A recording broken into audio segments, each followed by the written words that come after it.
Em 5 minutos, Luísa Flores desapareceu, em plena luz do dia, cercada por centenas de pessoas. E o responsável? Ele estava ali, segurando a mão da mãe da menina, chorando ao lado do pai. Às vezes, o monstro não precisa se esconder nas sombras. Ele já está sentado à mesa de jantar da sua família. Luísa!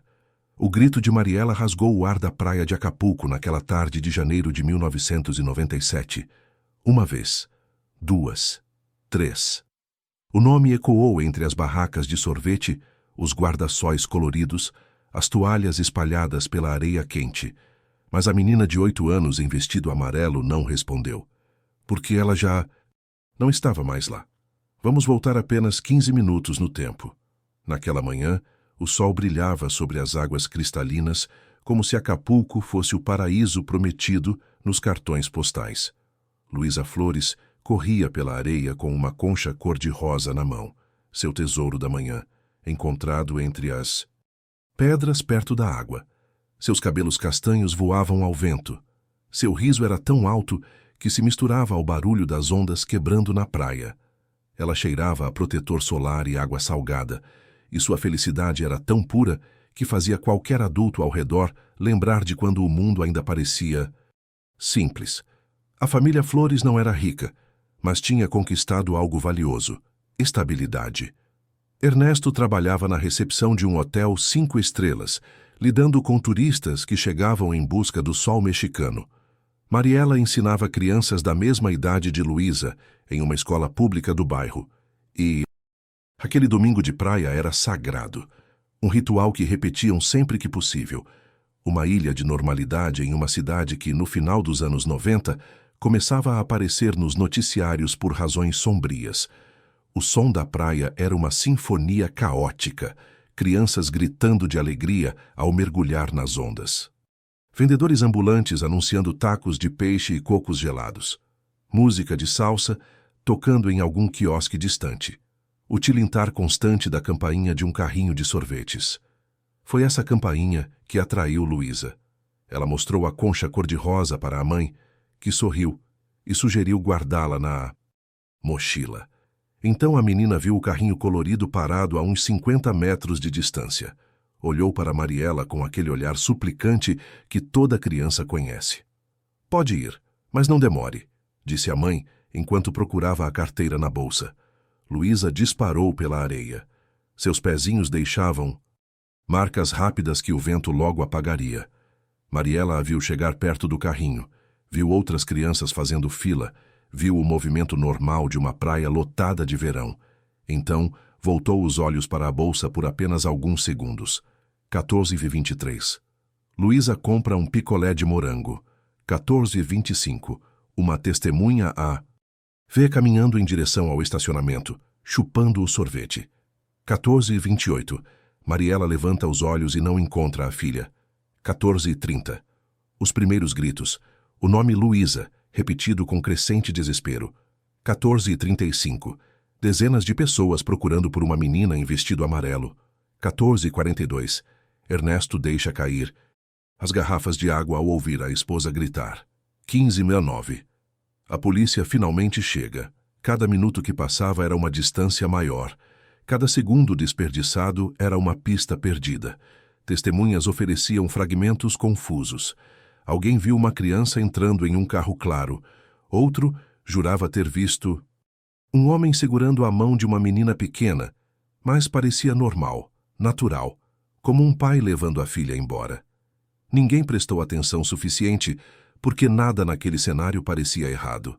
Até que ficou tarde demais. A campainha do carrinho de sorvetes continuava tilintando ao longe, indiferente à tragédia que se desenrolava. O cheiro de protetor solar e água salgada ainda estava no ar, mas Luísa tinha sido sugada para fora daquele cenário perfeito, como se nunca tivesse existido. Quando os policiais chegaram, fizeram perguntas mecânicas, anotaram descrições vagas, prometeram fazer o possível. Mas seus rostos já contavam a verdade que Ernesto e Mariela ainda não queriam aceitar.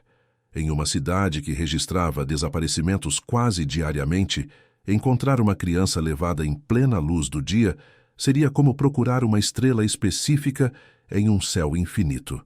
O sol começou a se pôr sobre Acapulco. O céu ganhou tons de laranja e rosa, que contrastavam cruelmente com o desespero que se instalava na areia daquela praia. Famílias recolhiam suas coisas e iam embora, lançando olhares de pena para aquele casal destroçado que continuava ali, chamando por uma filha que não respondia mais. Ernesto segurava a concha cor-de-rosa que Luísa havia encontrado horas antes. Suas mãos tremiam. Mariela chorava convulsivamente, o vestido ainda molhado de água do mar, misturada agora com lágrimas. E então, ele chegou. Ricardo, o amigo de longa data da família. Quase um tio para Luísa. Presente em aniversários, churrascos, tardes de domingo.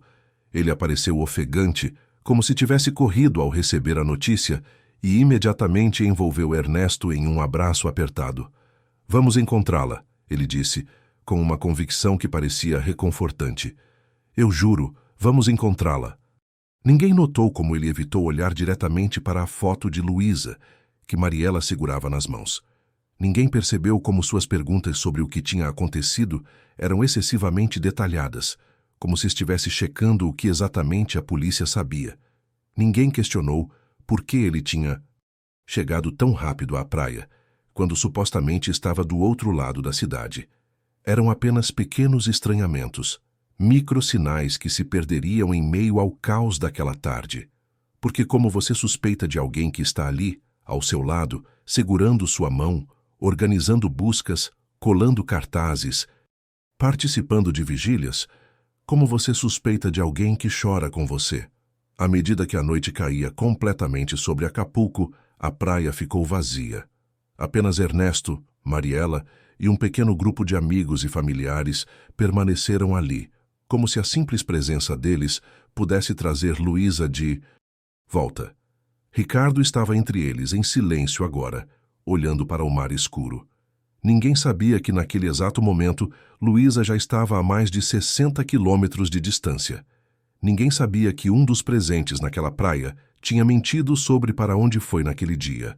Ninguém imaginava que levaria 13 anos, uma revisão de caso arquivado e um único detalhe esquecido para que a verdade finalmente emergisse das sombras. E quando emergisse, seria mais dolorosa do que qualquer um poderia imaginar. Porque naquela noite de 1997, enquanto todos juravam fazer de tudo para encontrar Luísa, uma única pessoa ali sabia exatamente o que tinha acontecido com ela. E por 13 anos, ninguém ousaria desconfiar dele. O monstro não estava escondido nas sombras. Ele estava ali, sob a luz das velas da vigília, abraçando a família destroçada, dentro de casa, dentro do círculo de confiança. Invisível justamente por estar tão perto. Inscreva-se para descobrir como um investigador obstinado desenterrou o segredo que esteve escondido por 13 anos e como a pessoa mais insuspeita se tornou o centro da investigação mais dolorosa que Acapulco já viu. Quando uma criança desaparece, as primeiras 48 horas são cruciais. Mas quando a própria investigação se torna um campo de batalha entre um detetive obstinado e um sistema que precisa de resultados rápidos para as manchetes, essas 48 horas se transformam em 13 anos de silêncio. E quando o culpado está ajudando ativamente nas buscas, organizando vigílias, abraçando os pais destroçados, ele não está apenas escondendo um crime, ele está reescrevendo a história em tempo real. O detetive Miguel Herrera tinha 46 anos, 22 deles dedicados à polícia de Acapulco, e uma filha de 7 anos esperando por ele em casa, todas as noites.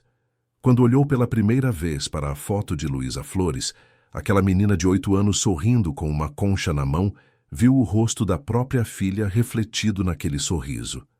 Essa foi a primeira vez que o caso deixou de ser apenas um número no sistema. Segunda-feira, 20 de janeiro de 1997, 08h15. A sala de investigações cheirava a café requentado e papel velho. Um ventilador de teto barulhento girava devagar demais para fazer diferença no calor que já subia às 8 da manhã. Miguel chegou com os primeiros relatórios da praia espalhados sobre sua mesa. Testemunhas confusas, descrições contraditórias, horários que não batiam. Um carro claro saindo do estacionamento. Ou seria cinza, ou bege. Um homem segurando a mão de uma criança. Ou eram duas crianças. As memórias já estavam se desfazendo, como pegadas na areia. Herrera, preciso de você na minha sala. O Capitão Domingues estava sentado atrás de uma mesa coberta de jornais. Todos com a mesma manchete. Menina desaparece em plena luz do dia na praia de Acapulco. A imprensa está em cima disso, disse Domingues, sem olhar para Miguel. O governador quer uma resposta. Rápida. Preciso de um suspeito. Já até o fim da semana. Capitão, isso leva tempo. Precisamos... Você tem 3 dias, Herrera. 3. Miguel saiu da sala sabendo que estava lutando em 2 frentes. Contra quem levou Luísa e contra um sistema que priorizava manchetes acima da verdade. Terça-feira, 21 de janeiro, 14h30. Miguel montou uma sala de operações improvisada no 3º andar. Mapa de Acapulco fixado na parede com fita adesiva. Alfinetes vermelhos marcando os últimos lugares onde Luísa foi vista. A praia, o carrinho de sorvetes, o estacionamento. 3 pontos formando uma linha reta em direção à saída da zona turística. Quem quer que a tivesse levado conhecia bem aquela rota. Ele enviou pedido de análise das poucas imagens de câmeras de segurança. Resposta: laboratório com atraso de 6 semanas. Caso na fila. Pediu registros telefônicos de torres próximas à praia. Resposta: necessário mandado. Judicial. Processo leva de 60 a 90 dias. Solicitou equipe adicional para revistar área ampliada. Resposta: sem orçamento disponível. Mantenha a equipe atual. Miguel bateu a mão na mesa. O ventilador continuou girando, indiferente à sua frustração. Quarta-feira, 22 de janeiro. 11 Rio. As primeiras linhas de investigação surgiram rápido demais. Um vendedor ambulante com histórico de pequenos delitos. Um motorista de táxi visto circulando pela área. Um turista estrangeiro que deixou o hotel abruptamente. A mídia se agarrou a esses nomes como se fossem certezas.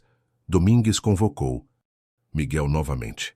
Ouvi dizer que temos 3 suspeitos. Ótimo, traga um deles. Capitão, ainda estamos verificando álibis. Então verifique mais rápido, Herrera. O governador vai dar coletiva de imprensa amanhã. Preciso dar a ele algo concreto. Miguel sentiu o nó apertando. Pressão política. Transformava a investigação em teatro. Quinta-feira, 23 de janeiro, 16h20. Miguel entrevistou o vendedor ambulante em uma sala sem ar-condicionado. O homem suava, nervoso, as mãos tremendo. Eu não fiz nada. Eu vendo picolé, só isso. Onde você estava às 14h25 do domingo? Na praia. Onde eu... Sempre estou. Alguém pode confirmar? O homem listou 6 nomes. Miguel checou cada um. Todos confirmaram. O motorista de táxi tinha registro de 3 corridas naquele horário, todas longe da praia. O turista mostrou passagem de avião comprada semanas antes. Um por um, os suspeitos fáceis. Desmoronaram. Domingues não ficou feliz. Então encontre outros, Herrera. Não pode ser tão difícil assim. Miguel guardou a resposta que queria dar e voltou ao trabalho. Sexta-feira, 24 de janeiro, 19h45. Havia uma vigília na Praça Central. Centenas de pessoas com velas acesas, cartazes com o rosto de Luísa, orações murmuradas em uníssono. Miguel foi não para participar, mas para observar. Técnica antiga. Às vezes o responsável aparece exatamente onde você deveria estar procurando. E lá estava Ricardo, no centro da praça, segurando um megafone, liderando cânticos, distribuindo cartazes, lágrimas descendo por seu rosto enquanto falava sobre trazer nossa menina de volta. Ernesto e Mariela estavam ao lado dele, apoiando-se nele como se fosse a única âncora em um mar de desespero. Miguel observou. Anotou mentalmente. Ricardo, amigo próximo. Muito envolvido. Verificar. Mas era apenas uma anotação entre dezenas. Terça-feira, 28 de janeiro. 10 réu. Miguel conseguiu finalmente as imagens de câmeras de segurança. Qualidade péssima, granuladas, tremidas, preto e branco. Mas aos 14h26, ele viu algo. Uma figura caminhando pelo estacionamento. Silhueta pequena ao lado. Vestido claro. Poderia ser amarelo. A mão adulta repousava sobre o ombro da criança. Não arrastava, não carregava. Apenas guiava. Como um pai com a filha. Natural demais para despertar suspeitas. Miguel tentou ampliar a imagem. Tentou identificar o carro. A placa estava obscurecida por um reflexo de sol. Ele socou a mesa. Tão perto, tão longe. Quinta-feira, 30 de janeiro, 15h30. Miguel revisou cada depoimento, procurando por algo que todos tivessem perdido. Uma vizinha dos Flores mencionou quase casualmente que Ricardo havia se oferecido várias vezes para levar Luísa a um parque afastado nos dias anteriores ao desaparecimento. Miguel parou. Releu aquilo. Ele insistia muito? Perguntou quando foi entrevistá-la novamente. A mulher hesitou, mexendo nervosa nas mãos. Não quero causar problema. Ricardo é tão querido pela família. Senhora, isso pode ser importante. Sim, ele insistia. Achei estranho na hora, mas ele parecia tão genuíno. Miguel circulou aquela informação no relatório. Quando levou aos superiores, Domingues folheou sem interesse. Amigo da família ajudando é normal, Herrera, não suspeito. Me traga algo sólido ou vou ter que realocar você. Sábado, 8 de fevereiro. 21 Rio. Miguel foi jantar na casa dos Flores. Não era protocolo, mas ele precisava entender a dinâmica, ver quem gravitava ao redor daquela família ferida. Ricardo estava lá, claro, servindo café, organizando cartazes, fazendo perguntas, muitas perguntas. Detetive, vocês checaram as estradas para o norte? E aquele motel abandonado na saída da cidade? As câmeras do posto de gasolina funcionavam naquele dia? Perguntas específicas, quase excessivamente específicas. Como se ele estivesse checando o que exatamente a polícia sabia. Miguel tomou mais um gole de café e perguntou casual. Ricardo, onde você estava no domingo quando Luísa desapareceu? Em casa, detetive. Tinha dor de cabeça. Passei o dia todo descansando. Ricardo respondeu sem hesitar, olhando diretamente nos olhos de Miguel. Quando soube o que aconteceu, vim direto para a praia. Miguel assentiu. Agradeceu. Saiu. Naquela noite, ele preencheu o pedido de registros telefônicos focado em Ricardo. O pedido foi negado por falta de indícios suficientes para invasão de privacidade. Março de 1997. 6 semanas. O caso começava a sair dos noticiários, empurrado por novos crimes, novas tragédias. A sala de operações foi desmontada. Miguel recebeu novos casos. Mas à noite, quando voltava para casa e via a filha dormindo, ele abria o dossiê de Luísa e olhava aquela foto. Eu não vou esquecer você, ele prometeu em silêncio. Ricardo continuava presente na vida dos Flores. Quase todo dia. Miguel o via às vezes, saindo da casa deles, carregando sacolas de compras, abraçando Mariela na porta. O amigo perfeito, o apoio inabalável. E Miguel, dirigindo devagar pela rua naquela noite chuvosa de março, cruzou com Ricardo e sentiu pela primeira vez aquele arrepio na nuca que detetives experientes aprendem a não ignorar. Algo não fechava, mas sem provas, sem recursos, sem apoio. Aquela sensação não passava de uma sombra sem forma. Uma sombra que levaria 13 anos para finalmente ganhar corpo. Quer saber o que acontece quando essa sombra finalmente se transforma em evidência concreta? Inscreva-se para acompanhar como anos depois, um único detalhe esquecido vai explodir a fachada de um homem que todos chamavam de amigo. Existe uma crueldade silenciosa em não saber. É pior do que a dor da perda, porque a dor tem um fim, um lugar onde você pode chorar e eventualmente reconstruir. Mas a ausência de respostas, essa é uma ferida que nunca cicatriza. E para a família Flores, cada dia dos próximos 13 anos seria apenas uma nova camada de sal nessa ferida aberta. 2002, 5 anos depois. O quarto de Luísa permanecia intocado. A cama, perfeitamente arrumada com o cobertor de ursinhos que ela havia escolhido quando tinha 6 anos.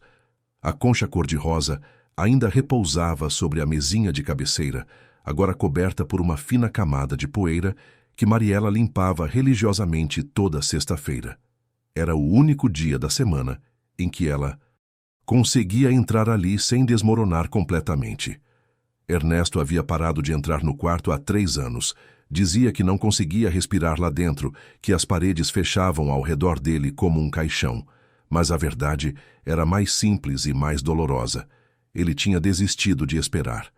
O caso foi oficialmente arquivado em março de 2002, com um relatório burocrático de 2 páginas que usava palavras como esgotamento de diligências e impossibilidade de prosseguimento. Como se uma criança pudesse ser reduzida a jargão policial. Como se a vida de Luísa valesse apenas 2 páginas. Datilografadas em papel timbrado. Mariela leu aquele documento na cozinha sozinha, em uma tarde de chuva. Leu cada palavra 3 vezes, tentando encontrar algo entre as linhas que indicasse esperança. Não encontrou. Quando Ernesto chegou do trabalho naquela noite, ela estava sentada no escuro, o papel ainda na mão.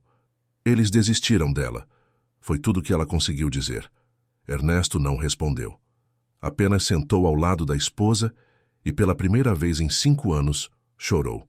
Não o choro silencioso que tinha se tornado costume, mas soluços profundos que vinham de um lugar que ele havia tentado manter trancado. O casamento já estava rachado. Aquele foi o dia em que a rachadura se transformou em abismo. 2005, 8 anos depois. A casa que antes era cheia de vida, agora parecia um museu dedicado ao luto. Ernesto trabalhava turnos duplos no hotel, qualquer coisa para não ter que voltar para aquelas paredes que ecoavam com perguntas sem resposta. Mariela havia pedido licença indefinida da escola. Como ela poderia ensinar crianças da idade que Luísa teria agora? Eles mal se falavam. Quando se falavam, brigavam. Você desistiu dela, Mariela gritou em uma dessas noites impossíveis. Ela se foi, Mariela. Ela não vai voltar. Ernesto respondeu, as palavras saindo como vidro quebrado. O silêncio que se seguiu foi pior do que os gritos. Os amigos deixaram de visitar. As pessoas não sabem o que dizer para quem vive em um luto sem corpo, sem funeral, sem encerramento. Então, simplesmente param de tentar. Ricardo também havia gradualmente se afastado. Depois de anos organizando buscas, colando cartazes, acompanhando a família a delegacias, ele começou a aparecer menos. Primeiro, 1 vez por semana. Depois, 1 vez por mês. Depois, apenas em datas importantes. Aniversário de Luísa, dia do desaparecimento. Ele também tem sua vida, Mariela defendia quando Ernesto comentava o afastamento. Ele era o único que ainda parecia se importar, Ernesto murmurou. Nenhum dos dois percebeu que o afastamento de Ricardo não era coincidência. Era cálculo. 2008. 11 anos depois. Miguel Herrera estava sentado em um bar barato perto da delegacia, olhando para um copo de tequila que não tinha coragem de beber. Havia parado de beber 3 anos antes, quando percebeu que estava usando álcool para apagar memórias que se recusavam a desaparecer. A foto de Luísa ainda estava em sua gaveta no trabalho, amarelada, desbotada. Mas lá, ele tinha sido transferido 2 vezes desde 2002, sempre pedindo para levar o dossiê junto. Seus colegas achavam estranho. Deixa pra lá, Herrera. Você fez o que pôde. Mas o que pôde nunca tinha sido suficiente. Sua própria filha tinha 17 anos agora, prestes a entrar na universidade. Toda vez que ele a via sair de casa, uma parte dele ainda pensava em Luísa, congelada para sempre aos 8 anos na foto que ele carregava. Ele tinha revisado aquele caso centenas de vezes ao longo dos anos, sempre voltando àquele detalhe que o incomodava. Ricardo. O amigo presente demais. As perguntas específicas demais. O afastamento conveniente demais depois que o caso esfriou, mas sem provas, sem recursos, sem apoio. Aquilo não passava de intuição. e intuição não prendia ninguém. 2009, 12 anos depois. Mariela. Acordava todo dia às 5h47 da manhã. Não porque o despertador tocava, não porque tinha algo para fazer, mas porque era o horário exato em que Luísa costumava acordar quando tinha 8 anos, pulando na cama dos pais e pedindo panquecas. Ela criou rituais para sobreviver. Toda sexta, limpar o quarto. Todo domingo, acender uma vela na varanda voltada para o mar. Todo dia 19 de janeiro, ir à praia e ficar ali, no mesmo lugar onde tudo tinha desmoronado. As pessoas do bairro começaram a sussurrar. Ela enlouqueceu de dor, diziam uns. Deve ter sido algo na família. Ninguém procura tanto assim. Se não tem culpa, diziam outros. Os boatos mais cruéis vieram dos lugares mais inesperados. Que Luísa havia fugido de casa, que os pais tinham sido negligentes, que havia segredos escondidos naquela família certinha demais. Mariela ouvia e fingia não ouvir, mas cada sussurro era uma facada em uma ferida que já não sangrava mais, apenas doía. Ernesto havia se mudado. Não oficialmente. Ainda pagava as contas da casa, ainda guardava algumas roupas no armário, mas dormia em um apartamento minúsculo perto do hotel, incapaz de continuar compartilhando aquele espaço com o fantasma de uma menina que nunca envelheceria. O divórcio era iminente, apenas mais uma burocracia que nenhum dos dois tinha energia para começar. 2010, 13 anos depois. A cidade tinha mudado. Acapulco já não era o paraíso de cartão postal dos anos 90. A violência havia escalado, transformando praias turísticas em territórios disputados. Novos desaparecimentos aconteciam com frequência assustadora. Luísa era apenas mais um nome em uma lista cada vez mais longa de pessoas que haviam simplesmente sumido. Seu rosto em cartazes desbotados ainda aparecia ocasionalmente em postes antigos, mas a maior parte da cidade já não se lembrava mais. 13 anos é tempo suficiente para uma tragédia virar estatística. Mariela tinha 52 anos e parecia ter 70. Ernesto havia desenvolvido úlcera e problemas cardíacos. Miguel estava há 3 anos da aposentadoria, carregando uma gaveta cheia de casos não resolvidos como cruzes nas costas. Ricardo, curiosamente, estava bem. Tinha aberto um pequeno negócio em outro bairro. Casado, 2 filhos. Visitava os Flores uma vez por ano, sempre no aniversário de Luísa, com flores e palavras gentis. Nunca esquecerei dela, ele dizia, abraçando Mariela. E era verdade, ele nunca esqueceria. Por razões muito diferentes das que todos imaginavam. Naquele 13º aniversário do desaparecimento, com o sol se pondo sobre a mesma praia onde tudo havia começado, Mariela acendeu uma vela e fez a mesma oração que fazia havia 13 anos. Só me deixe saber o que aconteceu. Só isso. Só a verdade. Ela não sabia que, em uma gaveta esquecida em uma delegacia do outro lado da cidade, um pedido de revisão de casos arquivados estava prestes a ser aprovado. Ela não sabia que Miguel, mesmo depois de todos aqueles anos, nunca havia realmente deixado o caso de lado. E ela não fazia ideia de que a verdade pela qual havia implorado durante 13 anos estava tão perto e seria mais devastadora do que qualquer pesadelo que ela pudesse ter imaginado. Porque, às vezes, a resposta que você procura durante anos está escondida justamente onde você nunca pensaria em olhar. Dentro do círculo de confiança, dentro da própria casa, dentro do abraço de um amigo. A verdade estava prestes a emergir das sombras. Inscreva-se para descobrir como um único detalhe esquecido, 13 anos depois, finalmente colocaria o nome certo no centro da investigação. E destruiria para sempre a imagem do homem que todos consideravam um herói. 13 anos, 4.745 dias, 113.880 horas de mentiras perfeitamente mantidas. Uma vida inteira construída sobre o segredo de um único crime. Ricardo tinha sido o amigo perfeito, o consolo da família. O homem que chorou ao lado dos pais destroçados. Mas em 2010, Um programa de revisão de casos arquivados e uma tecnologia que não existia em 1997 estavam prestes a fazer algo que Ricardo nunca imaginou possível: colocar seu telefone exatamente onde ele jurou nunca ter estado. Setembro de 2010. Miguel Herrera estava há 2 anos e meio da aposentadoria quando o envelope chegou à sua mesa. Um programa federal de revisão de casos arquivados, criado em resposta às pressões internacionais sobre impunidade no México, estava selecionando investigadores experientes para reexaminar crimes mal resolvidos usando novas tecnologias. Ele abriu o envelope com mãos que já não eram tão firmes quanto em 1997. Leu as instruções: bancos de dados integrados, cruzamento digital de informações, acesso a registros telefônicos históricos que agora podiam ser recuperados e analisados. Ferramentas que simplesmente não existiam 13 anos atrás.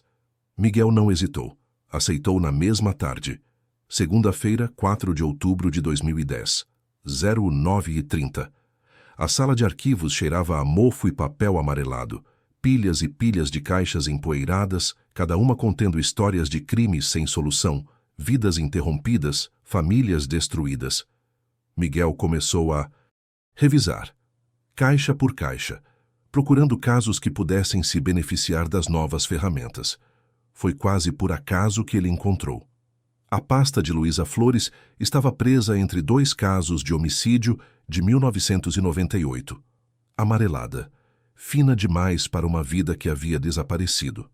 A foto dela ainda estava grampeada na primeira página. Aquele sorriso que tinha perseguido Miguel por 13 anos. Ele sentou em uma cadeira velha, que rangeu sob seu peso, e abriu o dossiê lentamente, como se tivesse medo de que as palavras tivessem mudado, como se esperasse encontrar algo diferente desta vez.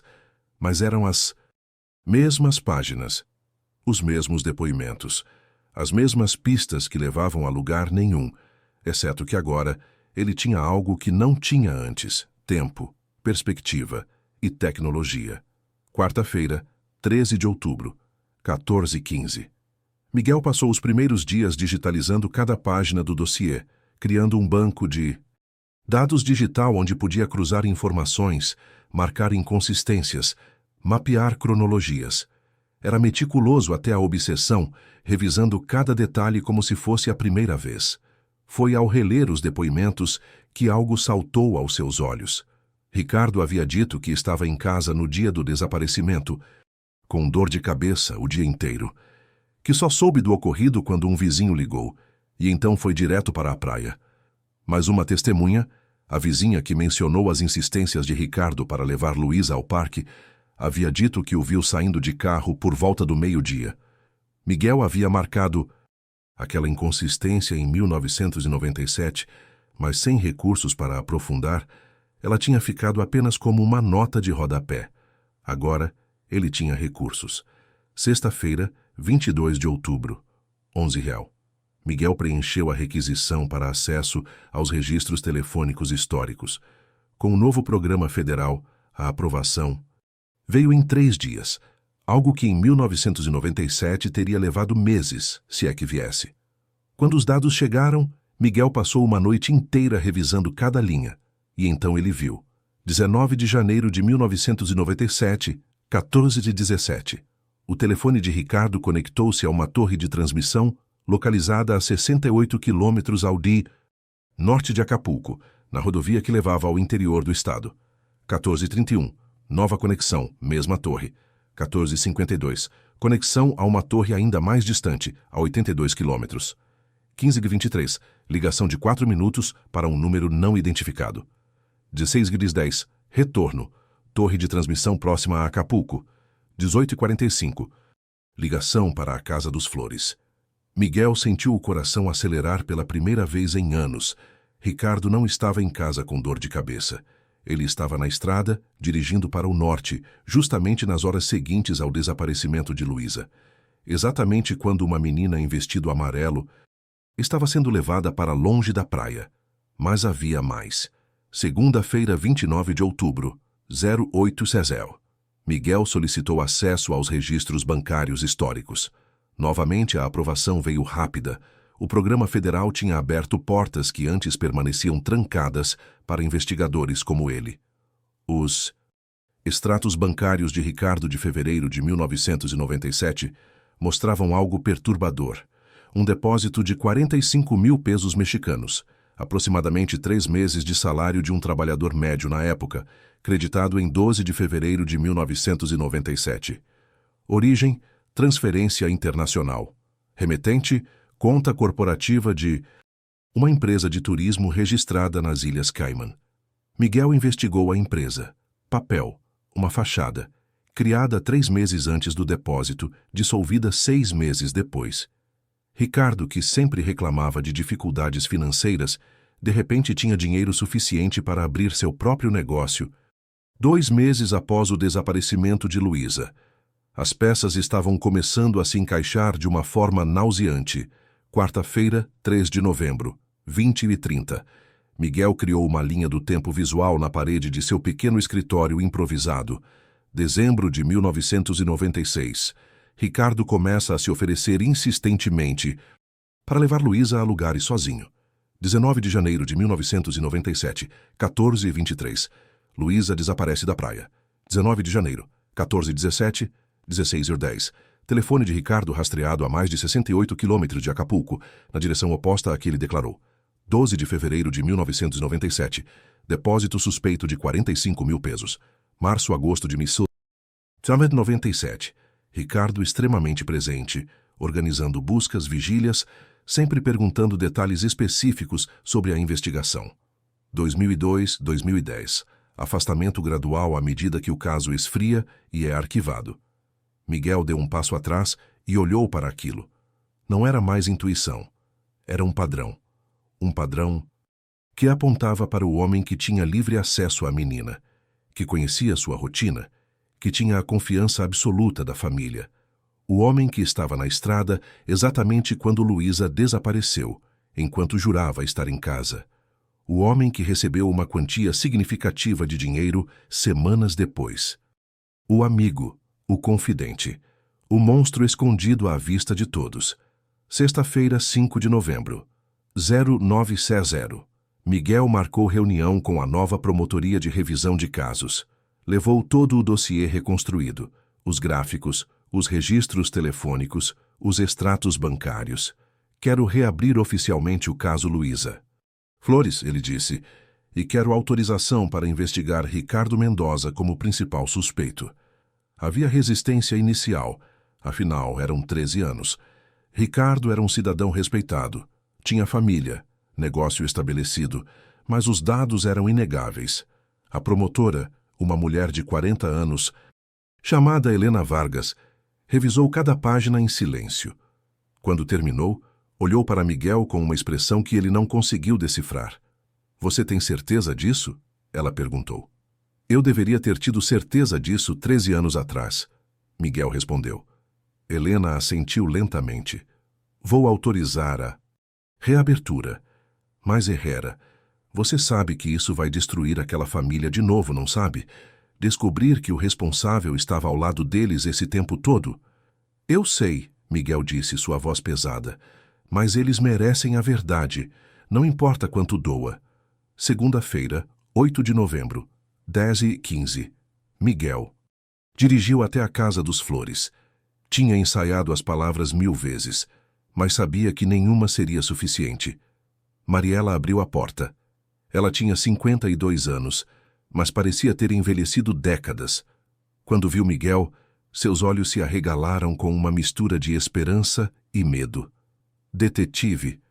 Herrera, preciso falar com você e Ernesto, Miguel disse gentilmente. O caso de Luísa está sendo oficialmente reaberto. Mariela levou a mão à boca, lágrimas imediatas. Vocês encontraram algo? Encontramos, Miguel disse, mas preciso que se prepare. O que eu tenho para contar vai ser muito difícil de ouvir. Foi quando Ernesto apareceu atrás dela. Os dois olharam para Miguel com aquela expressão de quem passou 13 anos esperando por aquele momento e, ao mesmo tempo, temendo-o. É sobre alguém próximo a vocês, Miguel começou cuidadosamente. Alguém em quem confiavam completamente. E enquanto ele falava o nome, Ricardo Mendoza viu o mundo daquele casal desmoronar pela segunda vez. Porque descobrir que sua filha foi levada é uma tragédia.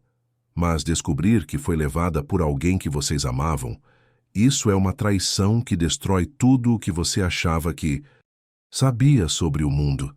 A verdade emergiu das sombras depois de 13 anos, mas agora vem a parte mais difícil: provar.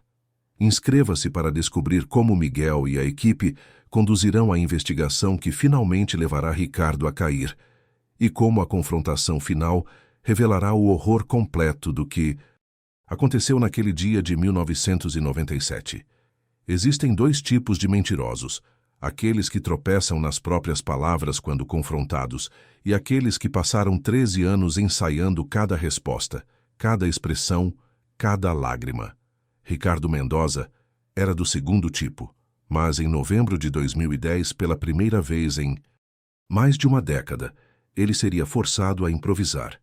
E quando mentirosos profissionais improvisam, eles cometem erros, erros fatais. Quarta-feira, 10 de novembro de 2010. 0 A operação foi planejada com precisão cirúrgica. Miguel liderava uma equipe de 6 investigadores, 2 oficiais de justiça e um promotor assistente. 3 viaturas sem identificação estacionaram discretamente a 2 quadras da casa de Ricardo, no bairro de classe média, onde ele havia construído sua vida respeitável. Uma vida financiada, Miguel agora sabia, pelo dinheiro manchado de sangue que chegou em fevereiro em Setsum de 1997. Helena Vargas, a promotora, revisou os documentos pela última vez: mandados de busca e apreensão, autorização para interrogatório formal, ordem de congelamento de bens, tudo meticulosamente preparado para que não houvesse brecha legal. Ele não pode saber que estamos vindo, Helena disse. Se ele destruiu provas ao longo desses anos, pode ter guardado algo, qualquer coisa. Miguel assentiu. Ele tinha passado as últimas noites sem dormir, revisando cada detalhe, cada possibilidade. Não haveria segunda chance. Às 06h15, bateram a porta. 06h17. Ricardo abriu a porta ainda de pijama.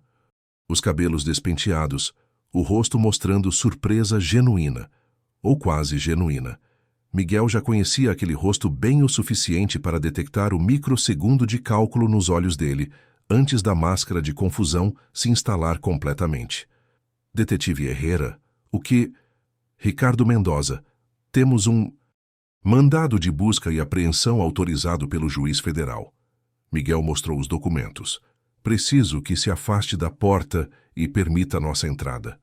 Por um instante, apenas um instante, Ricardo ficou imóvel. Seus olhos correram rapidamente pela rua, como se estivesse medindo distâncias, calculando. Fugas, mas havia viaturas em ambas as pontas do quarteirão.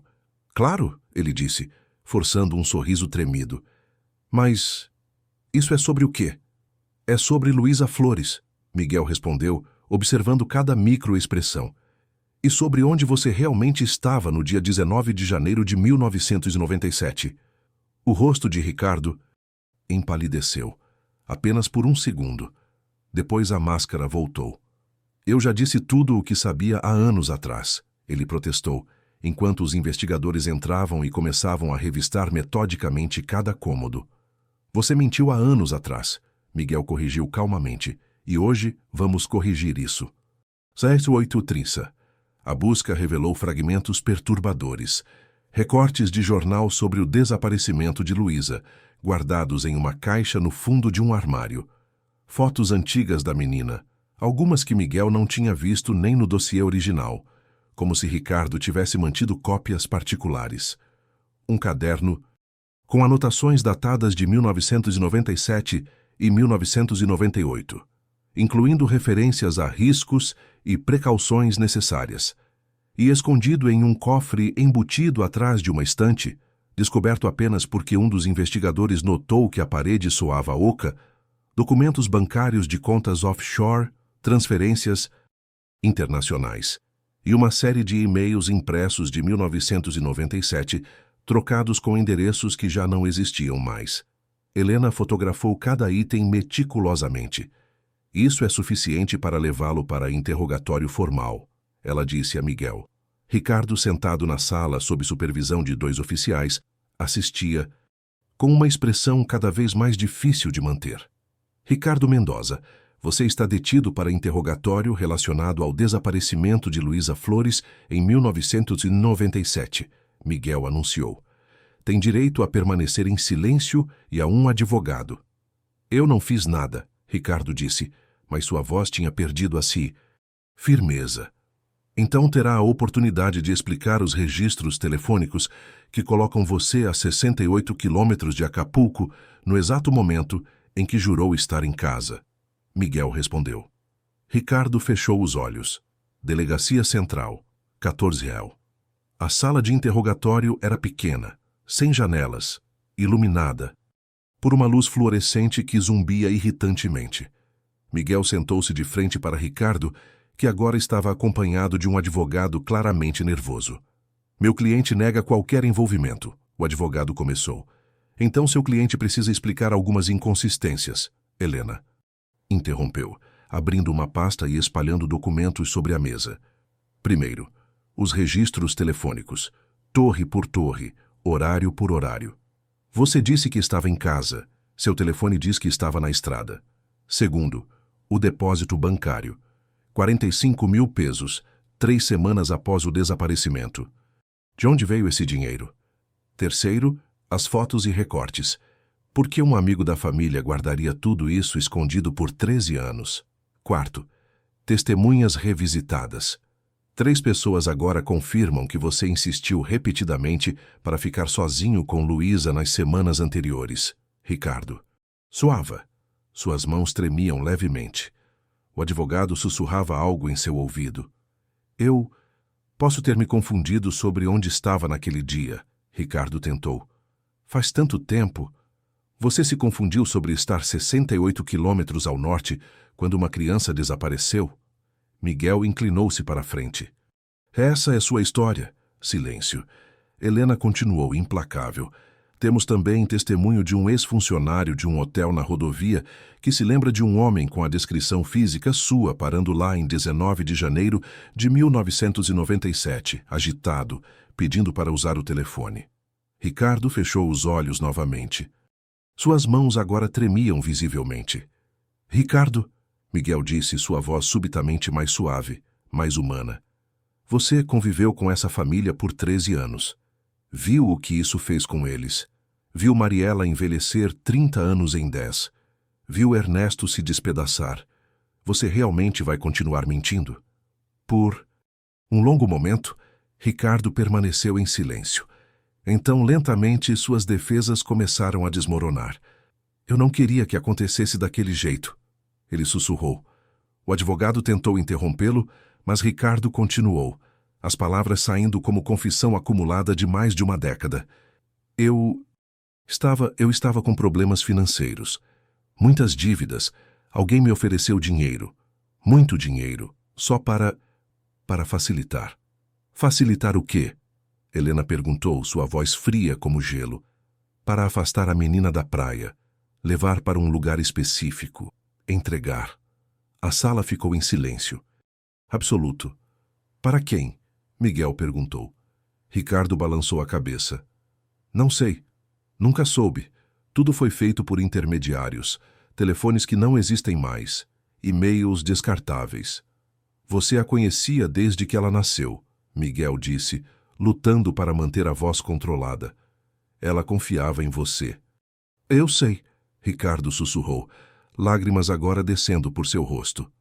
Não de remorso, Miguel percebeu, mas de autocomiseração. Eu pensei que seria rápido, que eu esqueceria. Mas você teve que continuar convivendo com a família, Helena completou. Teve que olhar nos olhos deles. Participar das buscas. Chorar ao lado deles. Tudo enquanto sabia. Ricardo cobriu o rosto com as mãos. 17 réu. Na sala ao lado, atrás de um vidro espelhado, Ernesto e Mariela tinham ouvido cada palavra. Helena havia oferecido a possibilidade, avisando que seria insuportável. Eles insistiram. Precisavam ouvir, precisavam saber. Mariela desmoronou quando Ricardo confessou. Não de dor pela perda, essa dor ela já carregava há 13 anos, mas de traição, de compreender que o homem que tinha segurado sua mão nas vigílias, que tinha chorado em sua mesa, que tinha ajudado a procurar pela filha, era o mesmo homem que a tinha entregue. Ernesto simplesmente ficou imóvel, o rosto transformado em pedra. Quando finalmente se moveu, foi para abraçar a esposa. E pela primeira vez em anos, eles choraram juntos. Não apenas pela filha perdida, mas pela inocência destruída, pela confiança traída, pelo monstro que tinha vivido ao lado deles durante tanto tempo. 19h30. Ricardo foi formalmente acusado de participação no desaparecimento e possível tráfico de Luísa Flores. Conspiração, ocultação de provas, falso testemunho. A lista de acusações era longa e devastadora. Miguel assistiu, enquanto ele era levado, algemado, para a cela de detenção. 13 anos. Tinha levado 13 anos para aquele momento chegar. Mas mesmo com a confissão, uma pergunta permanecia sem resposta. Onde estava Luísa? Ricardo jurou não saber. Disse que a tinha entregado e nunca mais soube. Se estava dizendo a verdade ou guardando um último segredo, ninguém poderia ter certeza. Finalmente, depois de 13 anos, a máscara caiu. Mas a jornada ainda não terminou. Inscreva-se para o capítulo final e descubra como a justiça, embora tardia, transformou a dor de uma família em legado. E como o caso Luísa Flores, mudou para sempre a forma como Acapulco investigaria desaparecimentos. A justiça tem um cronômetro cruel. 13 anos é tempo suficiente para uma criança se tornar adulta, para pais envelhecerem décadas, para esperanças morrerem e renascerem como cicatrizes. Mas quando a verdade finalmente emerge, mesmo depois de tanto tempo, ela carrega consigo algo poderoso. A prova de que o tempo não apaga crimes e que algumas promessas nunca são esquecidas. Tribunal Superior de Justiça de Guerreiro. Março de 2011. A sala do tribunal estava lotada. Jornalistas ocupavam as primeiras filas, câmeras, posicionadas estrategicamente para capturar cada momento. Ativistas de direitos humanos e famílias de outros desaparecidos preenchiam os assentos restantes, transformando aquele julgamento em algo muito maior do que o caso de uma única menina. Era um símbolo, um precedente, uma mensagem de que casos arquivados podiam e deviam ser reabertos. Mariela e Ernesto sentaram-se lado a lado pela primeira vez em anos. Não tinham voltado a viver juntos, provavelmente nunca voltariam, mas o caso de Luísa os havia reconectado de uma forma estranha e dolorosa, unidos não mais pelo amor, mas pela busca de justiça para a filha que haviam perdido 13 anos antes. Miguel estava sentado atrás deles, em um terno que raramente usava, as mãos cruzadas sobre o colo. Ele havia testemunhado durante 3 dias, apresentando cada peça de evidência meticulosamente coletada. Os registros telefônicos, os extratos bancários, as contradições, as confissões. Ricardo entrou algemado, escoltado por 2 guardas. Tinha envelhecido visivelmente nos 4 meses desde sua prisão. Cabelos mais brancos, rosto mais magro, ombros curvados como se carregasse finalmente o peso real do que havia feito.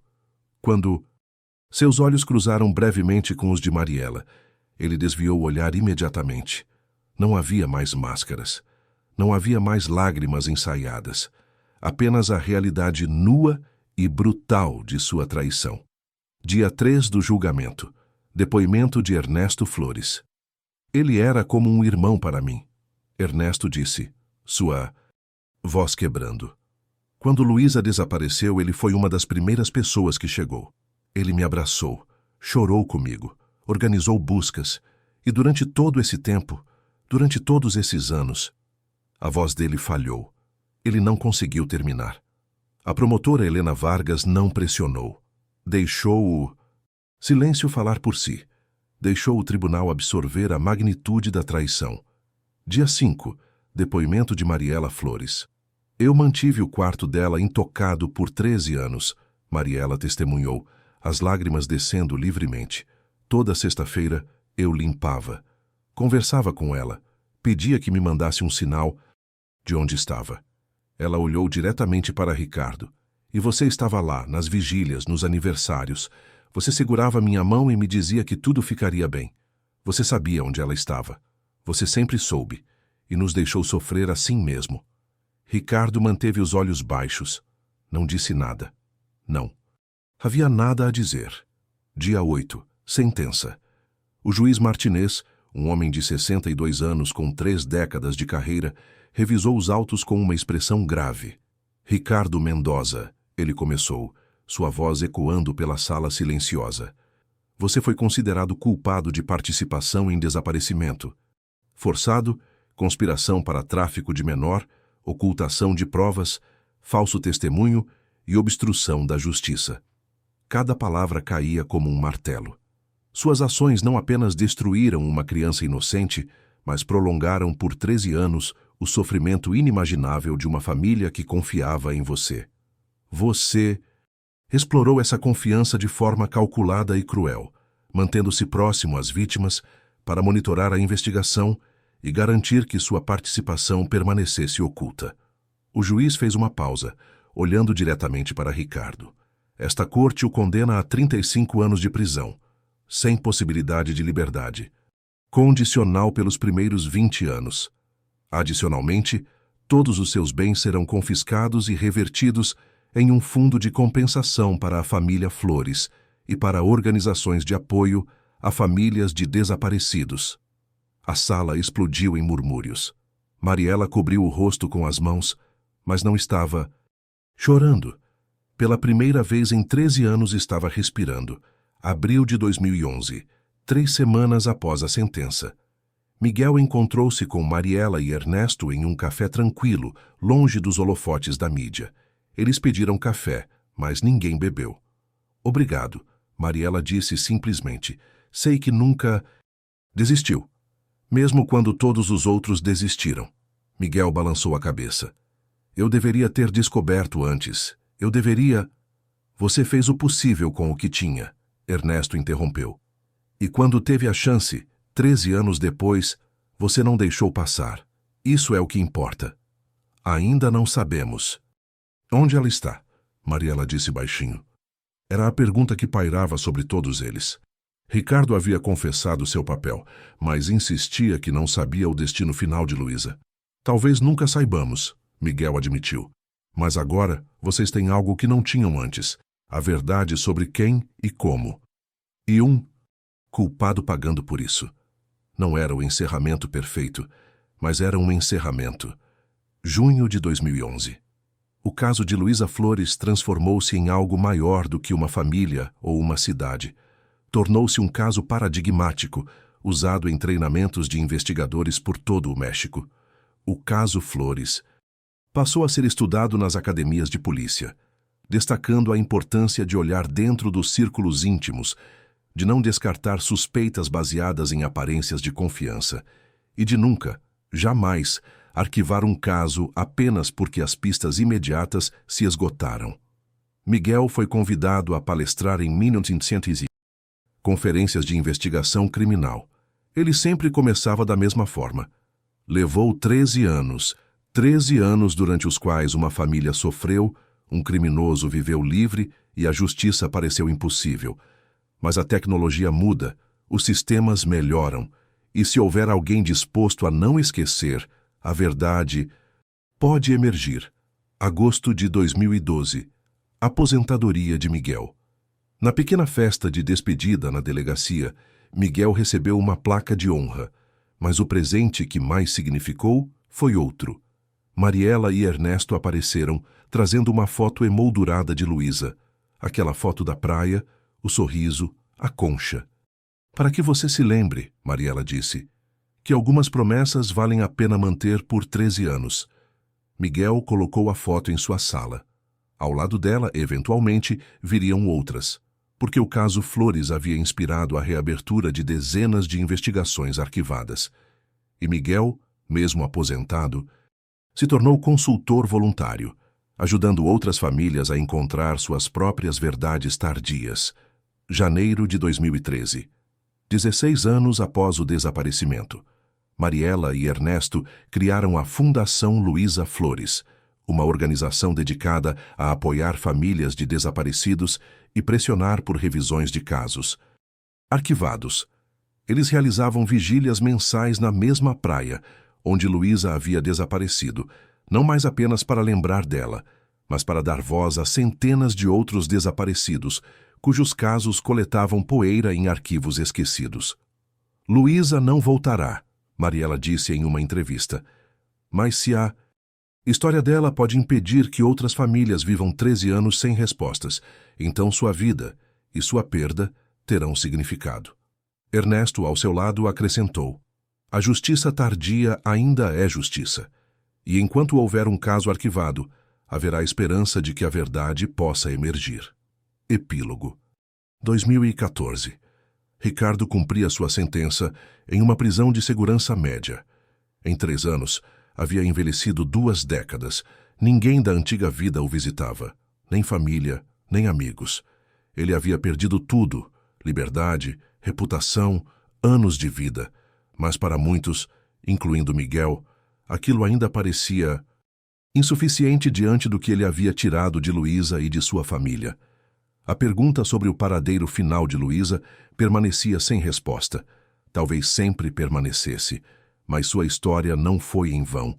Dezenas de casos foram reabertos, novas tecnologias foram implementadas, protocolos foram revisados, e famílias que haviam desistido da esperança começaram a recebê-la de volta, uma investigação renovada de cada vez.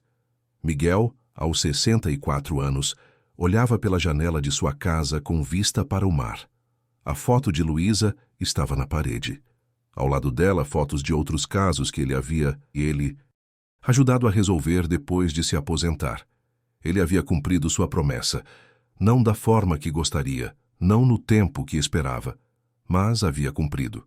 E às vezes, quando o sol se punha sobre Acapulco, tingindo o céu de laranja e rosa, ele pensava naquela menina de 8 anos com uma concha na mão e sussurrava baixinho: nós não esquecemos de você, Luísa. Nunca esqueceremos. A história de Luísa Flores nos lembra que a verdade, mesmo depois de 13 anos, ainda importa, que casos arquivados podem ser resolvidos, que a persistência de um investigador e a resiliência de uma família podem mudar o sistema. Se você conhece alguém que vive sem resposta sobre um desaparecido, compartilhe esta história.